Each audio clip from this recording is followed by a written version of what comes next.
Good evening students. एक बार फिर से आपका स्वागत है विनय सर CSNIP में। और फिर से मैं एक नया वीडियो लेकर के आप लोगों के सामने हूँ। और ये वीडियो मैंने बनाया है 12th इंफॉर्मेटिक्स प्रैक्टिसेस स्टूडेंट्स के लिए। तो जैसा कि मैंने पिछली क्लासेस में डेटा फ्रेम को ही कवर किया था, लेकिन डेटा फ्रेम में हमने एक्सेसिंग तक पढ़ लिया था। आज हम उससे एक स्टेप और आगे जा कर के डेटा फ्रेम ही पढ़ेंगे, लेकिन डेटा फ्रेम और CSV फाइल के बारे में हम आज जानेंगे कि हाउ टू कन्वर्ट और how to get CSV file through a data frame and vice versa. So, before actually starting with data frame and CSV files, I think मुझे ज़रूरत है कि मैं आपको कुछ CSV फाइल के बारे में बताऊं. So here I am starting my class.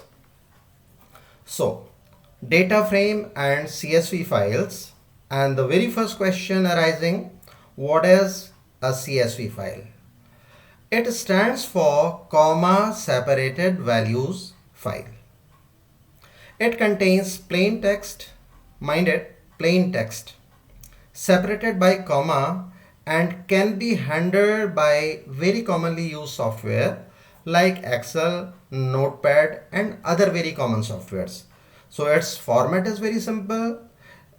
It can be accessed with almost any type of software, and above all, it takes a very less amount of bytes to store it.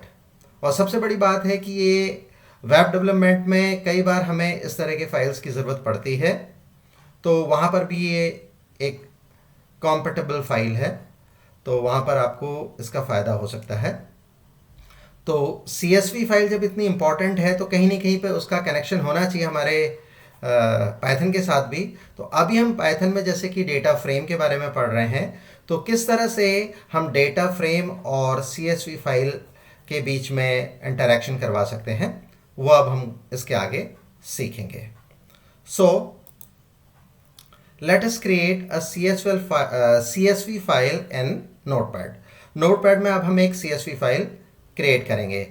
तो इसके लिए सबसे पहले मैं notepad में जाना चाहूँगा. Here it is.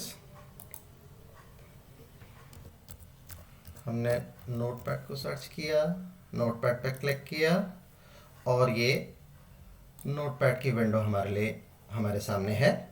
और इसमें मैं एक कॉमा सेपरेटेड वैल्यूज फाइल्स बनाता हूँ, जो कि अल्टीमेटली CSV फाइल एक टेक्स्ट फाइल ही है. तो इसके अंदर हम थोड़ी डेटा एंट्री करना चाहेंगे. तो यहाँ पर मैं स्टूडेंट का कुछ डेटा देना चाहूँगा, जिसके अंदर हमारे पास एक तरीके से 3 कॉलम्स हैं और 3 रोज हैं. तो यहाँ पर कॉलम और रोज का कॉन्सेप्ट तो आएगा ही नहीं, क्योंकि ये कोई एक्सेल के अंदर तो हम टाइपिंग कर नहीं रहे. यहाँ पर जो कुछ भी हम सेपरेट करेंगे वो कॉमा से करेंगे या एंटर से करेंगे. तो अगर हम कॉलम्स को सेपरेट करेंगे तो कॉमा से करेंगे, और अगर हम रोज को सेपरेट करेंगे तो एंटर की प्रेस करके करेंगे. So starting with typing of a CSV file. So the first column is roll number, second one is name, and the third column is marks.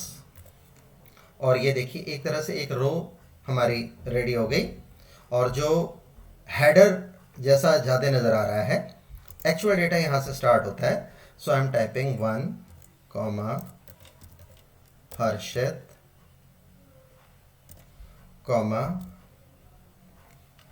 Marks 348, कुछ भी हो सकते हैं, मैं डमी लेके चल रहा हूँ. देन 2, रजत,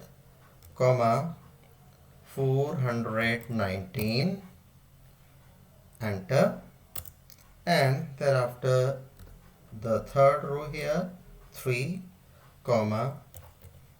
Sahil, 236. तो देखिए एक तरह से अब हमारी कॉमा सेपरेटेड वैल्यूज फाइल बन के तैयार है. लेकिन बाय डिफ़ॉल्ट इसका एक्सटेंशन .txt होगा, क्योंकि नोटपैड में सभी को मालूम है कि कोई भी फाइल जो क्रिएट होती है उसका डिफ़ॉल्ट एक्सटेंशन .txt होता है. और मैं इसको रिप्रेजेंट करना चाहता हूँ एक CSV फाइल की तरह, तो इसका एक्सटेंशन .csv होना चाहिए। वो किस तरह से होगा, इसको अब हम सेव कर रहे हैं। Roll number, name, marks 1, Harshad 348, 2 Rajat 419, 3 Sahil 236। तो डेटा मैंने ठीक टाइप किया है। So I want to save it, file, save. और देखिए यहाँ पर मैं इसको सेव कर रहा हूँ एक फोल्डर में, और उस फोल्डर का हमने नाम ऑलरेडी बना के मैंने इसे रखा है CSNIP, जो कि C ड्राइव के अंदर CSNIP नाम से बना हुआ है।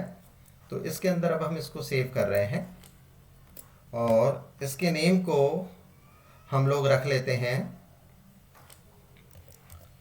students.csv।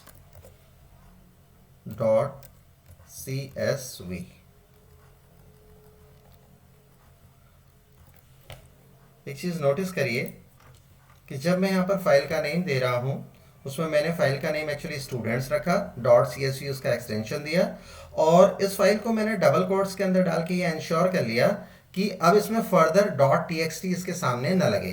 तो ये एक इंडिपेंडेंट फाइल बन जाएगी students.csv एक्सटेंशन के साथ। और इसको सेव कर लेते हैं, और ये सेव हुई है CSNIP नाम के इस फोल्डर में। So I am just saving it. एक बार इसको हम देखना चाहेंगे कि क्या ये बन के आई। यस, नोटिस करिए C ड्राइव के अंदर CSNIP नाम का फोल्डर मैंने ऑलरेडी ओपन करके रखा हुआ है। तो देखें, ये आपके सामने अब नोटपैड के अंदर जो एंट्री मैंने की थी वो भी आपको नज़र आ रही है, और ये CSNIP फोल्डर के अंदर स्टूडेंट्स नाम की CSV फाइल भी आपको नज़र आ रही है। तो एक काम कर लेते हैं, इसको हम क्लोज कर लेते हैं, क्रॉस कर लेते हैं। तो क्या आप इस CSV फाइल को देखना चाहेंगे? जिस तरह से आपको नज़र आ रही है, देख के आपको एट ए ग्लांस ये लगता होगा कि ये तो एक एक्सेल की फाइल है। एक्सेल के अंदर एक CSV फाइल ओपन हो जाती है, और इसको मैं आपको दिखाना भी चाहूँगा।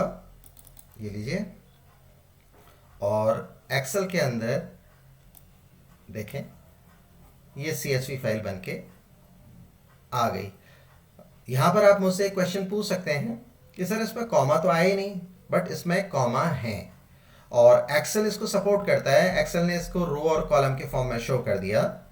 जहाँ पर हमने कॉमा लगाए थे वहाँ पर ये कॉलम्स डिफाइन हो गए, और जैसे ही हमने प्रेस किए थे एंटर, तो वहाँ पर ये नई नई रोज बन गई। तो अल्टीमेटली अभी भी एक CSV फाइल है, और उसको मैं आपको दिखा भी सकता हूँ। एक काम कर लेते हैं, इसे क्रॉस कर लेते हैं, और मैं चाहूँगा कि मैं इस फाइल के बारे में थोड़ा आपको और बताऊँ। तो देखें, ये है हमारा फोल्डर CSNIP। इस फोल्डर में राइट क्लिक करके प्रॉपर्टीज में जाइए, और वहाँ देखिए ये एक्सेल में ओपन हो सकती है। डिटेल में जाइए, डिटेल में ये लिखा हुआ आ रहा है students.csv। तो ये एक CSV फाइल है। अब एक काम करते हैं, एक्सेल में तो ये फाइल मैंने आपको दिखा दी है, चाहे तो फिर से एक बार और देख लें आप। राइट, क्रॉस कर लेते हैं। लेकिन ये कॉमा सेपरेटेड वैल्यूज फाइल है, तो इसके कॉमा नज़र आने चाहिए थे, और वो हमने आपको याद होगा कि हमने नोटपैड में जब फाइल बनाई थी तो वहाँ कॉमा डाले थे। तो राइट क्लिक करके इसको आप ओपन विद में नोटपैड के साथ खोलिए। नोटिस करिए ये फाइल आपके सामने है, कॉमा सेपरेटेड वैल्यूज फाइल्स। तो अब तक हमने क्या क्या कर लिया है? अब तक हमने एक CSV फाइल टाइप करके रेडी कर ली है, और जो भी काम हमने किया उसको समराइज करने के लिए मैं यहाँ पर दिखाना चाहूँगा। ये देखें, display CSV file using Excel. We are displaying CSV file using Excel. ये मैंने अभी अभी आपको करके दिखाया था। उसके बाद देखें, displaying CSV file using notepad. Notepad में अभी अभी मैंने ये आपको फाइल दिखाई थी। So at least for now you people know what is a CSV file, how to create it. Now I am moving to my next slide.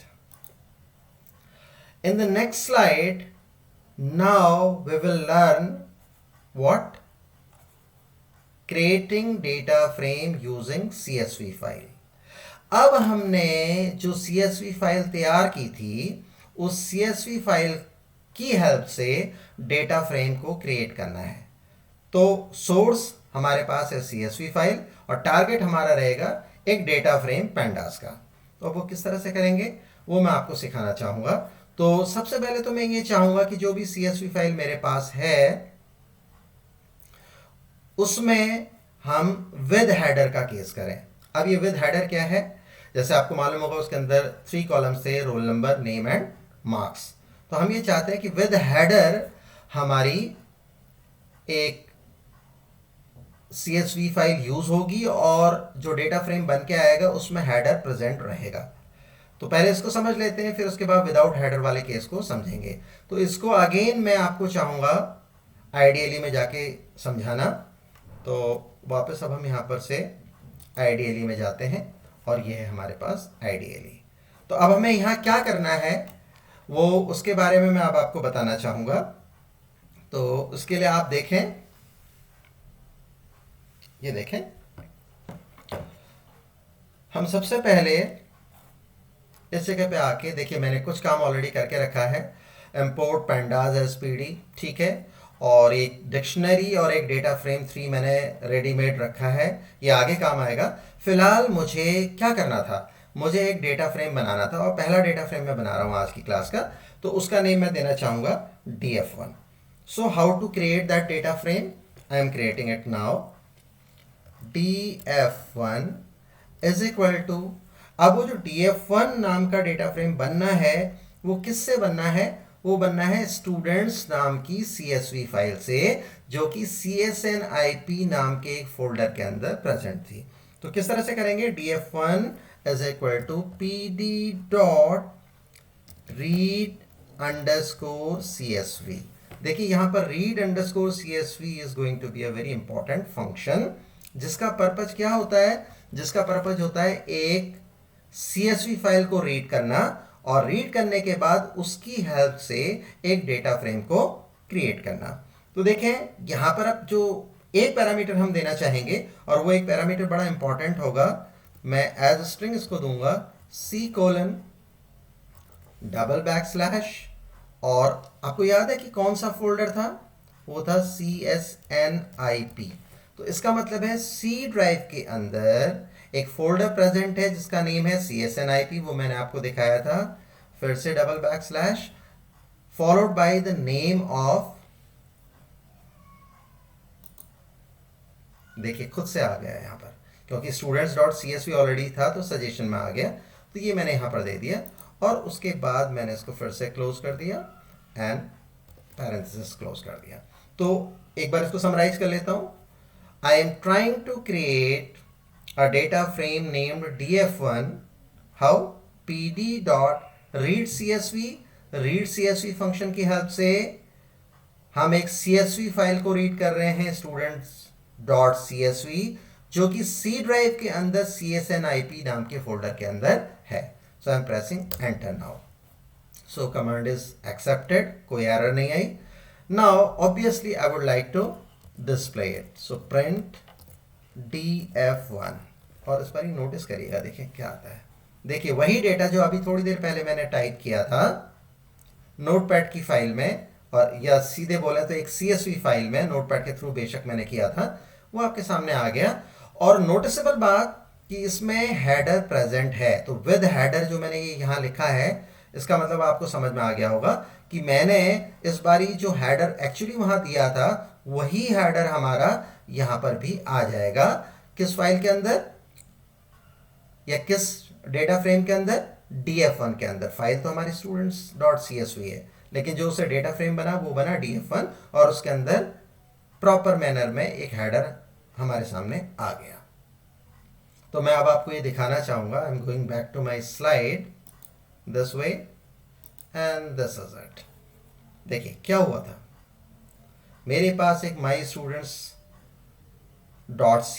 नाम की एक CSV फाइल थी जिसमें मैंने ये डेटा एंट्री कराई थी और उसकी हेल्प से मैंने एक डेटा फ्रेम क्रिएट कर लिया और वो रहा ये देखें, यही चीज़ मैंने अभी दी थी, उसको समराइज करके आपको दिखा दिया और यही डेटा मेरा डिस्प्ले हो गया, राइट। अब हमें यहाँ पर क्या करना है वो ज़रा देखें। अब मुझे इस बारी विदाउट हेडर ये काम कराना है, तो उसको थोड़ा सा आप समझें विदाउट हेडर का मतलब क्या है। तो मैं ये चीज़ आपको वापस एक बार फिर से करके दिखाता हूँ आईडीएलई में। तो चलते हैं आईडीएलई की तरफ, बट एक चीज़ ज़रूर मैं करना चाहूँगा कि चलिए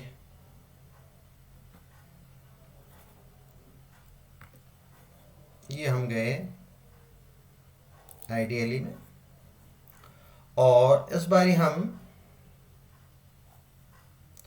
स्टूडेंट्स 1 की हेल्प से ये काम कराएंगे। तो स्टूडेंट्स 1 नाम की CSV फाइल तो मेरे पास नहीं है। एक काम कर लेते हैं, हम सबसे पहले यहाँ से चले जाते हैं CSNIP में। ये फोल्डर है मेरा। अच्छा वो क्रॉस हो गया था, कोई बात नहीं, हम उसको दोबारा से सर्च कर लेते हैं। ये रहा और ये देखें, इसकी एक कॉपी बना लेते हैं। ये मैंने कॉपी बनाई, इसको पेस्ट कर लेते हैं और इसका नेम हम रख लेते हैं स्टूडेंट्स 1। तो देखें एक CSV फाइल और तैयार हो गई। इस बारी मैं स्टूडेंट्स 1 को ओपन कराऊंगा। ये रही स्टूडेंट्स 1,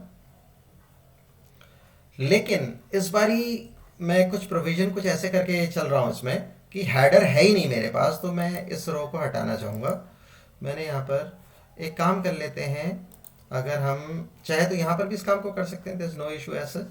मैं इससे ये पूरी रो हटा देता हूँ, right click, delete entire row, okay. So now I don't have any header, right. और इसको हम वापस सेव कर लेते हैं। देखिए फाइल का नेम नोटिस कर लीजिए, ये है स्टूडेंट्स 1। कंट्रोल S करके मैंने इसे सेव कर लिया। क्रॉस कर लेते हैं। देखिए अब स्टूडेंट्स 1 के अंदर जो सबसे ज़रूरी बात समझने के लिए कि उसमें अपना कोई हेडर नहीं है। एक बार चाहे तो हम इसको नोटपैड में भी देख सकते हैं, ओपन विद, और ये गए हम नोटपैड में और ये देखें इस बारी हेडर नहीं है, राइट। क्रॉस कर लेते हैं। अब जरा देखें, हम वापस जा रहे हैं आईडीएलई की तरफ और आईडीएलई में जो सबसे ज़रूरी बात हमें यहाँ पर सीखनी है वो ये कि मुझे एक डेटा फ्रेम df2 बनाना है। और मैंने अगर कमांड दिया df2 is equal to pt.read_csv और उसके अंदर मैंने जो पाथ देना है वो यही वाला देना है। तो ठीक है, इसको हम रीटाइप कर लेते हैं, c:\csnip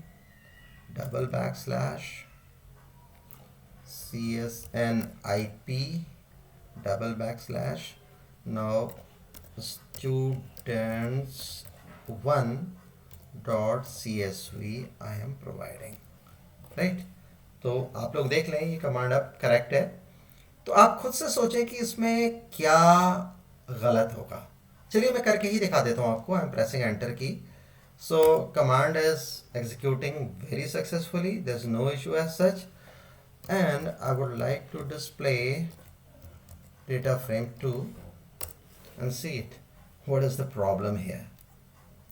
प्रॉब्लम ये है कि जो स्टूडेंट्स 1 मेरी एक CSV फाइल थी उसमें अपना तो कोई हेडर था नहीं, और जब मैंने रीड CSV करके इस कमांड या इस फंक्शन को एक्सिक्यूट किया तो उसने क्या किया, जो फर्स्ट रो थी 1 हर्षित और 348 की, उसको ही इस डेटा फ्रेम का हेडर मान लिया, and which is not correct. Basically ये तो डेटा है, ये कोई हेडर बनने लायक आइटम तो है ही नहीं। तो हम नहीं चाहते कि यहाँ पर एक खुद से हेडर बनाए, तो अब हम इसमें कुछ चेंजेस करेंगे। हम यहाँ पर क्या चेंजेस करेंगे वो मैं अब आपको बताने जा रहा हूँ। उसको आप देखें। तो हम हेडर को नन करेंगे, तो सेम कमांड में दे रहा हूँ। देखिए तरीका क्या होता है, उसी कमांड को दोबारा से आप यहाँ लाना चाहते हैं, बड़ा सिंपल है। कर्सर को उधर लेके जाएं जिस लाइन को आप कॉपी कराना चाहते हैं और जस्ट प्रेस एंटर की, पूरा कमांड ये कॉपी होके आ जाता है।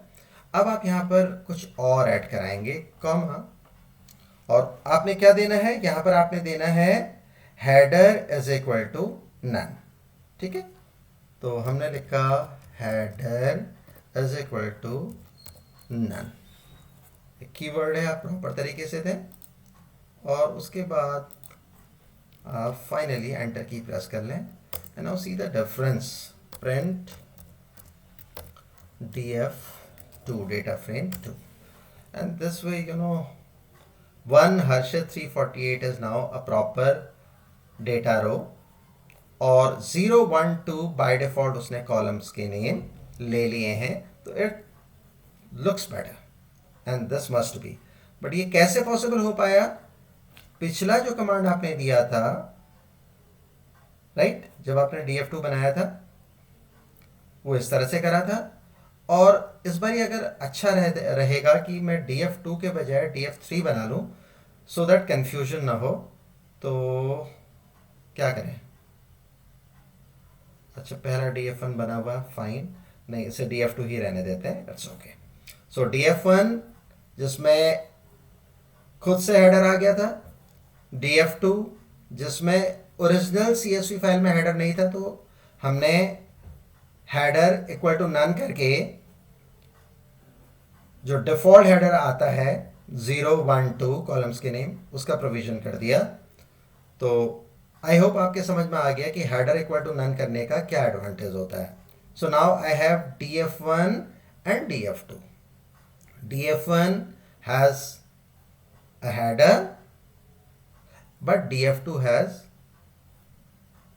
no header, fine. So now I'm going back to my slides। यहाँ देखें विदाउट हेडर का एग्जांपल आपके सामने आ रहा है। ये देखिए इस बारी जो माई स्टूडेंट्स मैंने 1 ले लिया था, कोई बात नहीं, हमने पहले बना के रखी है, तो उसका नेम माई स्टूडेंट्स 2 है, you need not to worry for that. And आगे देख लेते हैं, df2 is equal to pd.read_csv c:\\csnip:\/ ये जो एग्जांपल मैंने ऑलरेडी बना के रखा था उसमें 2 दिया हुआ है, माई स्टूडेंट्स 2, तो you need not to confuse. और हमने अभी भी जो यूज़ किया था, ये जो मैंने शो किया था आपको, माई स्टूडेंट्स 1 था। तो देखें यहाँ पर क्या हुआ, एक मेरे पास CSV फाइल थी जिसमें कोई हेडर नहीं था, तो मैंने डेटा फ्रेम बनाते समय हेडर इक्वल टू नन दे दिया, जिसकी वजह से मुझे ये एडवांटेज मिला कि पाइथन पैंडाज ने अपनी तरफ से 0 1 2 करके मुझे हेडर दे दिया। Is it clear? So now I am just moving to my next slide. Here it is, creating CSV file using a data frame। creating CSV file using a data frame। देखें क्या फर्क है इस बार, हम एक CSV file बना रहे हैं with the help of a data frame. इससे पहले हमने क्या किया था, CSV फाइल की हेल्प से डेटा फ्रेम बनाया था। इस बार हम काम रिवर्स में कर रहे हैं, डेटा फ्रेम हमारे पास है, उसकी हेल्प से हम एक CSV फाइल बनाएंगे। तो इसके लिए अब हम क्या करेंगे वो ज़रा देखते हैं। ये रहेगा हमारा सारा वर्क, और मैं इसको आपको आइडियली में करके दिखाऊंगा। यहाँ पर मेरे पास एक डिक्शनरी रहेगी, एक डेटा फ्रेम 3 करके मैं बनाऊंगा, फिर मैंने उसे डिस्प्ले भी करा दिया है, और उसकी हेल्प से मैं एक CSV फाइल बनाऊंगा। तो ये मैंने समराइज करके आपको पहले ही दिखा दिया, अब मैं आपको ये चीज़ करके आइडियली मैं दिखाना चाहूँगा, सो दैट ये जो कुछ लिखा गया है वो आपको क्लैरिटी के साथ समझ में आ जाए। So now I am going to ideally, here it is. ठीक है, तो जैसा कि आप लोगों को क्लियर है कि मैंने एक data frame named df3 already बना के रखा है, और वो भी कैसे बनाया है, DCT नाम की एक डिक्शनरी मैंने बनाई है। और ये मैं आपको पिछली क्लास में पढ़ा चुका हूँ, पिछले वीडियो में ये चीज़ हो चुकी है, जिसमें किस तरह से एक डिक्शनरी से डेटा फ्रेम बनता है। एक बार जल्दी से समराइज कर लेता हूँ। डीसीटी नाम की डिक्शनरी है जिसके अंदर की वैल्यूज पेयर होते हैं। तो की है पीआईडी जो कि कॉलम नेम बनेगा, और उस कॉलम के लिए जो डेटा आएगा वो आएगा 101, 102, 103, 104, एक तरह से प्रोडक्ट आईडी है। फिर दूसरा कॉलम प्रोडक्ट नेम है, एक लिस्ट दोबारा से यहाँ पर दी गई है जिसके अंदर hard disk, CD, memory card और पेन ड्राइव हमें दिया हुआ है। उसके बाद जो थर्ड है दैट इज प्राइस। तो प्राइस नाम का कॉलम बनेगा क्योंकि ये की है और उसके अगेंस्ट हमने ये प्राइस का डेटा दिया हुआ है। तो एक तरह से टोटल 4 रोज का प्रोविजन हो गया। कैसे? 1 2 3 4, similarly 4 items are there in the list which we are providing as a value to dictionary. Keys आपको मालूम है वो है product ID, product name and price. So what to do now, right? तो शुरू करते हैं। करना क्या है? देखिए, creating CSV file using a data frame. तो डेटा फ्रेम हमारे पास है, तो मैं उस डेटा फ्रेम को एक बार आपको फिर से दिखा दूं। प्रिंट df3, क्योंकि वो बना के रखा है मैंने। देखिए डेटा फ्रेम रेडी है। अब बस मुझे जस्ट वो कमांड देना है जिसकी हेल्प से मेरी CSV फाइल रेडी हो जाएगी। So I am typing that particular command. So how to do it? It is so simple.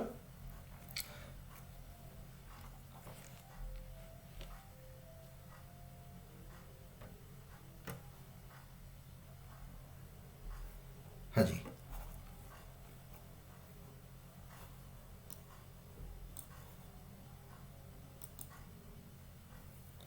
well, this is going to be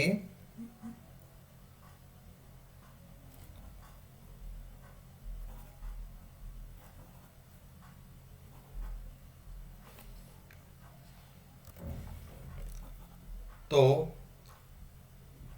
अब हम यहां पर लिखेंगे df3 dot two underscore CSV। It means हम data frame 3 की help से, जो अभी अभी हमने क्रिएट किया था, पहले क्रिएट करके रखा हुआ था, ये सिर्फ डिस्प्ले किया हुआ है, उसकी हेल्प से हम एक CSV फाइल तैयार कर रहे हैं। तो जो भी CSV फाइल हम तैयार कर रहे हैं उसके लिए अब हम पाथ देंगे यहाँ पर। तो हमने क्या करा, हम डबल कोट, सिंगल कोट्स कुछ भी दे सकते हैं, स्ट्रिंग होनी चाहिए, C:\CSNIP and here I'll provide the name of the CSV file. This is going to be hardware.csv, right? तो जरा देखें इससे क्या होता है। हमने df3 नाम के डेटा फ्रेम की हेल्प से क्या किया है, df3.toCSV नाम का मेथड यूज किया है, जिसके अंदर हमने जो भी CSV फाइल हमारे पास आएगी रेडी होके, उसका कंप्लीट पाथ दिया है विद नेम। तो C ड्राइव के अंदर, जैसा मालूम है आपको कि हम CSNIP नाम का फोल्डर यूज कर रहे हैं, तो CSNIP then / and the name of CSV file we want to create. तो इस बार ये नोटिस करिएगा, जरा देख लीजिए, प्रेस एंटर और कमांड एग्जीक्यूट हो गया सक्सेसफुली, कोई एरर नहीं आई। तो हम चेक करेंगे कि hardware.csv फाइल क्या CSNIP नाम के फोल्डर के अंदर है या नहीं। उससे पहले ये जरूर बताना चाहूँगा, बहुत सारे बच्चों की क्वेरीज होती हैं कि नॉर्मली जब भी हम पाथ स्पेसिफाई करते हैं तो उसमें / नहीं देते हैं।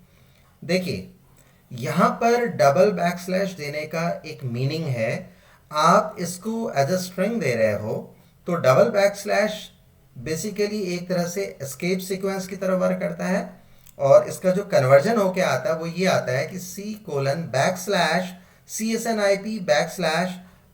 /hardware.csv।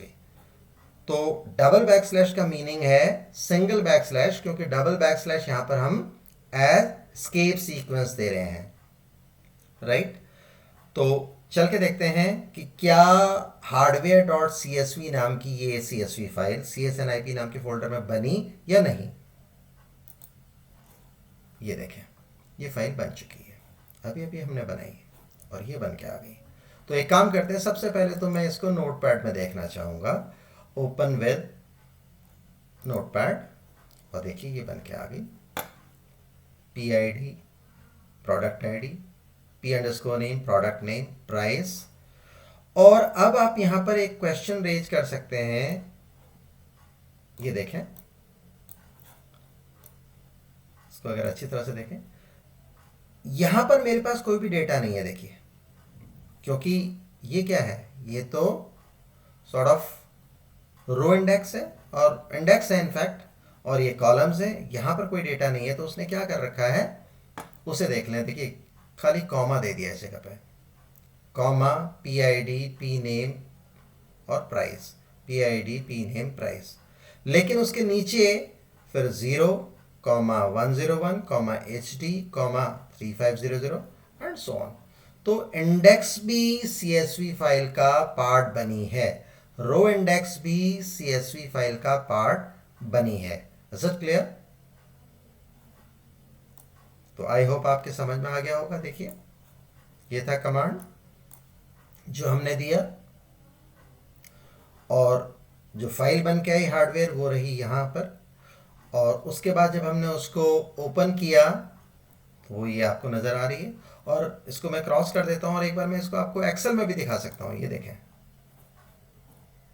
तो ये आपको एक्सेल में नज़र आ रही है CSV फाइल। हाँ, वहाँ पर कॉमा से ये सेपरेट करके नहीं दिखाएगा, बट ये एक CSV फाइल ही है। हम क्रॉसिंग इट नाउ एंड वापस जाते हैं। देखें, तो देखिए यही हमने किया था। ये हमारे पास DF3 नाम का डेटा फ्रेम था। उस डेटा फ्रेम की हेल्प से हमने एक CSV फाइल तैयार करी। DF3.2 अंडरस्कोर यहाँ पर विजिबल नहीं है, ये कट गया जब हमने इसको क्रॉप किया होगा, तो ये कट गया यहाँ पर, बट ये अंडरस्कोर है, आप उसको करेक्ट कर लीजिएगा। नोट्स जब भी बनाएंगे तो अंडरस्कोर यहाँ पर रहेगा। to_CV CSV and complete file name with complete path. और ये देखिए नोटपैड में फाइल इस तरह से बन के आई थी। Now I am moving to my next slide. तो ज़रा देखें नेक्स्ट स्लाइड में हम क्या करते हैं। Creating CSV file using a data frame without index. देखिए विदाउट इंडेक्स स्पेशली यहाँ पर मेंशन किया गया है, यहाँ पर इंडेक्स आई थी। देखिए अब हम चाहते हैं कि CSV फाइल तो वही रहे, बट ये जो इंडेक्स है ना वो ना आए यहाँ पर CSV फाइल में। इनफैक्ट जो फ्रेम है वही रहे, मैं इसे CSV फाइल नहीं बोलूँगा, ये फ्रेम है। फ्रेम के अंदर जो इंडेक्स है वो CSV फाइल में ना आए, तो उसको अब हम यहाँ सीखेंगे।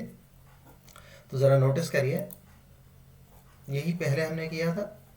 डिक्शनरी थी, डेटा फ्रेम क्रिएट किया था, डेटा फ्रेम को डिस्प्ले किया था, और ये कमांड मैंने दिया था। तो अब इसमें हमें कुछ और ऐड कराना है, जिससे कि जो भी CSV फाइल तैयार होके आएगी उसमें 0 1 2 3 मीन्स ये इंडेक्स प्रेजेंट नहीं रहेगा। तो मैं इसको इस बारी आपको आइडियली में करके नहीं दिखाऊंगा, बिकॉज आपको पता है कि वो मैंने काम कैसे किया था। सो ये देखें, देखें अब कमांड मेरा ये नहीं रहेगा, ये कमांड नहीं देना मुझे, रादर क्या करना है उसके बदले ये कमांड देना है। तो देखिए मैंने इसको यहाँ पर कट कर दिया है, और देखें क्या देना है, DF3.2_CSV। देखिए अंडरस्कोर अब आपको विजिबल है, पिछली बारी कट गया था। DF3.2_CV CSV rather C:\_CSNIP:\hardware2.CSV। तो मैंने जो फाइल ऑलरेडी बना के रखी है उसका नेम है hardware2.csv। जो पहली बनी थी वो बनी थी hardware.csv नाम से, राइट। तो सबसे ज़रूरी बात इसमें comma index equal to none दिया है, जो कि यहाँ नहीं दिया था। देखिए इसलिए इसको मैंने काट के ये पूरा कमांड नए सिरे से आपके लिए लिखा है। तो इस बार नोटिस करिएगा कि ये 0123 इस CSV फाइल का पार्ट नहीं बना। PID तो ये प्रोडक्ट आईडीज आ गई, प्रोडक्ट नेम ये आ गए, और प्रोडक्ट्स की प्राइस वो ये आ गई। ठीक है, तो इंडेक्स इस बारी एब्सेंट है जस्ट बिकॉज ऑफ हमने क्या लिख के रखा है, index equal to none, comma करके ये एडिशनली दे दिया। So now I am moving to my further slide. तो creating CSV file using a data frame जो पीछे किया था उसमें एक चीज और एडिशनल होगी, विदाउट इंडेक्स। अब देखिए अगली स्लाइड में हम क्या कर रहे हैं, creating CSV file using a data frame without columns. मतलब क्या है देख लेते हैं। इस बारी हमारा इंटरेस्ट इन कॉलम्स में नहीं रहेगा, जबकि कॉलम्स हैं यहां पर आए हुए हैं, पीछे भी आए हुए थे, देख लें। ठीक है, तो ये आए हुए हैं, ये आए हुए हैं कॉलम्स। इस बारी हम नहीं चाहते कि ये कॉलम्स जो हैं हमारे डिस्प्ले हों। इनफैक्ट ये देख लीजिए,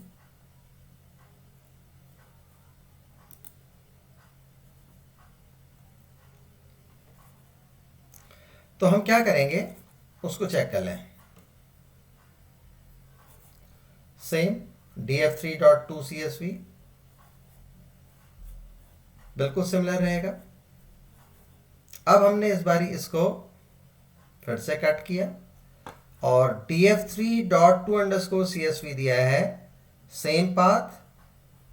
जो फाइल का नेम है CSV फाइल का नेम वो है hardware3.csv, एक अलग फाइल बना दी जो मैं आपके साथ शेयर कर लूंगा, और यहां लिखा है कॉलम्स इक्वल टू नन।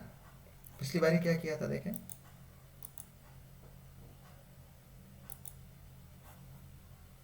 पिछली बारी हमने किया था इंडेक्स इक्वल टू नन।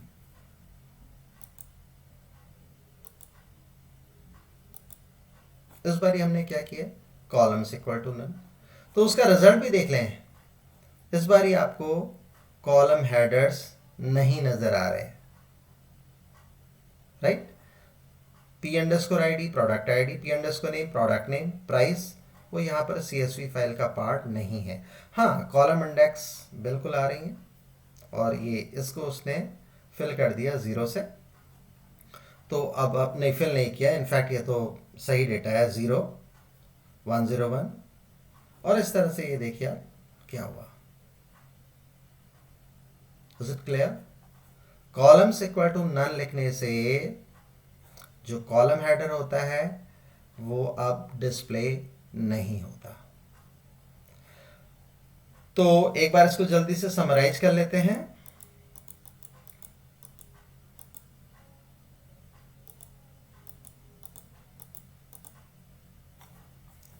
आज हमने डेटा फ्रेम और CSV फाइल के बारे में पढ़ा था, फिर CSV फाइल क्या होती है उसको समझा, उसके बाद हमने CSV फाइल को डिस्प्ले भी करा लिया एक्सेल में भी और नोटपैड में।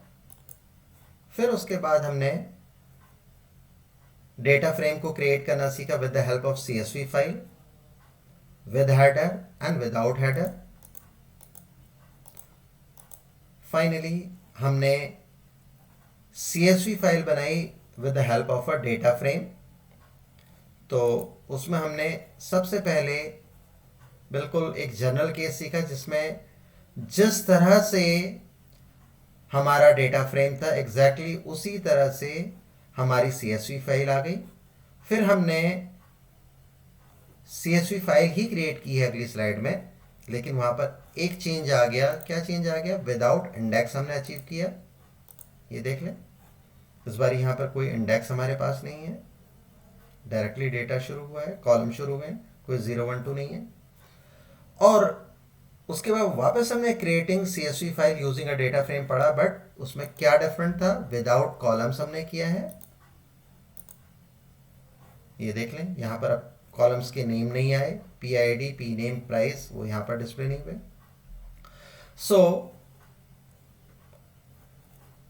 Now my class comes to an end. We have already done the CSV file and its relation with data frame. दोनों तरफ से हमने कर लिया, डेटा फ्रेम से CSV फाइल बना ली और CSV फाइल से डेटा फ्रेम बना लिया। आने वाली क्लास में हम कुछ और नई चीज़ें लेंगे, कुछ नए फंक्शंस करेंगे पाइथन पैंडास के। तो देखते रहिए विनय सर CSN IP। अपना ध्यान रखें, अपनों का ध्यान रखें और नोट्स ज़रूर मेंटेन करें। और अगली क्लास में मैं जल्दी आपसे मिलता हूँ, तब तक के लिए